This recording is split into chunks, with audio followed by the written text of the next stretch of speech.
My name is Shira Bauer. I'm a clinical logotherapist at the place.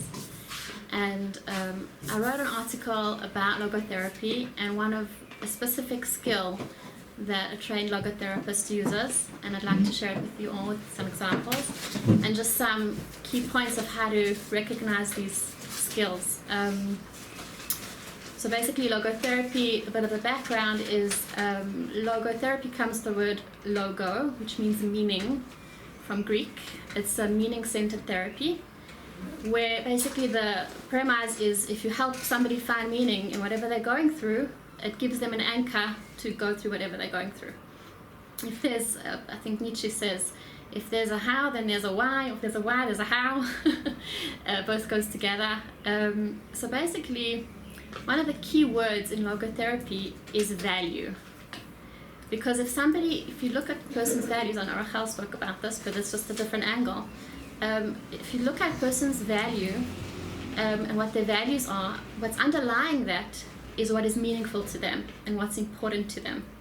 So a logotherapist is trained to look at what's meaningful to a person, what's important to them. So a regular therapist would reflect back to the client what they're saying. But a logotherapist will try and reflect back what their values are. What are they saying that's valuable to them? What are they saying that's meaningful?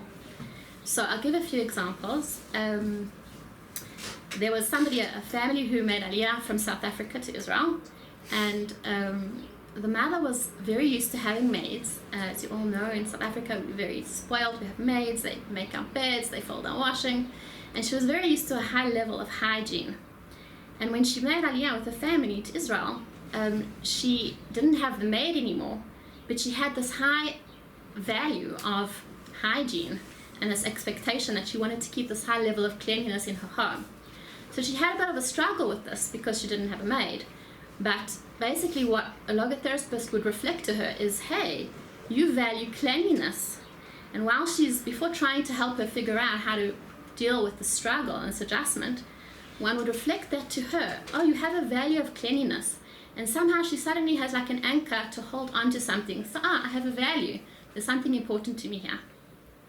Another example was, I knew somebody who was a Balas Tshuva, and she was the only one in her family who became religious, and she had a very hard time keeping connected to her family that wasn't religious. They found her very different. They didn't understand her way of life. It was very hard, but it was very important to her to keep the family bond, to keep connected to her family, and at the same time she held strong values. She had strong principles, and she had a struggle. She was trying to like juggle these two things together. And what I pointed out to her is, hey, you have two values here. One thing that's important to you is you have strong principles, and at the same time you also have a value of family.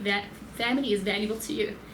And when she realized, oh, I have these two values, I have things that are meaningful to me here, now then she can work out, now how can I reconcile these two things together? I'll just give one more example. I had a friend who she was in a very a big corporate system, and she had a job to train people under her, and she got very frustrated with people who were just starting out and not hopping and getting the way to do it. It was a complicated system with banks and computers and everything, and she got very frustrated. And at the same time, she was frustrated with herself because she was like, hey, I remember when I just started, I also didn't know what was flying. And so at the same time, I said to her, you realize that you value being non-judgmental. You see that in yourself.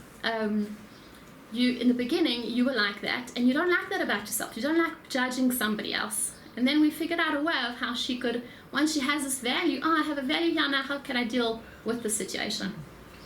So these are just 3 examples of how to look for the value of while someone's speaking to you and reflecting that back to them. So I'll just give a few key points of what Frankl, one of the interesting point is of how you can look for values while somebody's speaking and what they're saying. If somebody is angry, it's a very interesting thing, there's actually a hidden value behind that. When people are frustrated, for an example, if somebody was telling me they was so frustrated that they were changing the schedule of the shul minyan every day. And I reflected back to them and I said, you know, you have a value for time, you value people's time, you value your own time. And so behind people's anger, a lot of the time there's a hidden value that you can try look for and find. And then Frankl speaks about 3 main values that people in general have.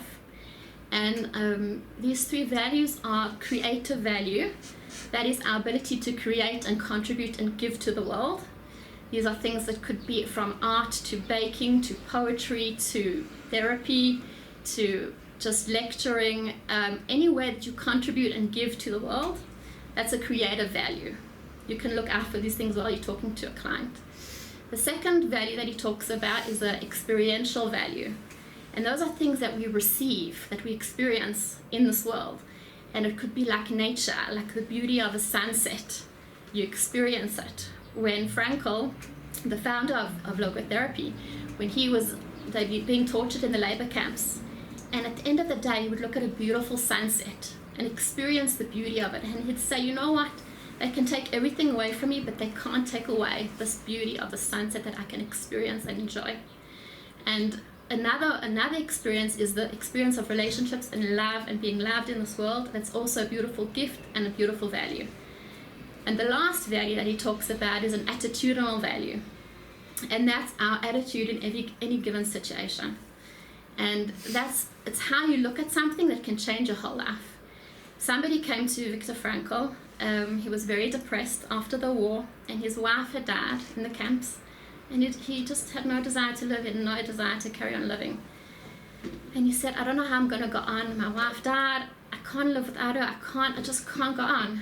And he said to her, I want to ask you, if she had died, if she had lived and survived you and you had died, how would you feel? And he said, wow, I'm so grateful that I'm alive and I spared her that suffering. And he walked away with a different attitude and a different perception of his whole reality, and it changed his whole life, and his depression went away.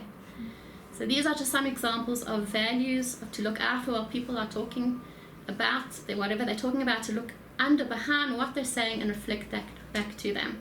So you can read more examples, more about this in my article. Thank you for listening. Thank you.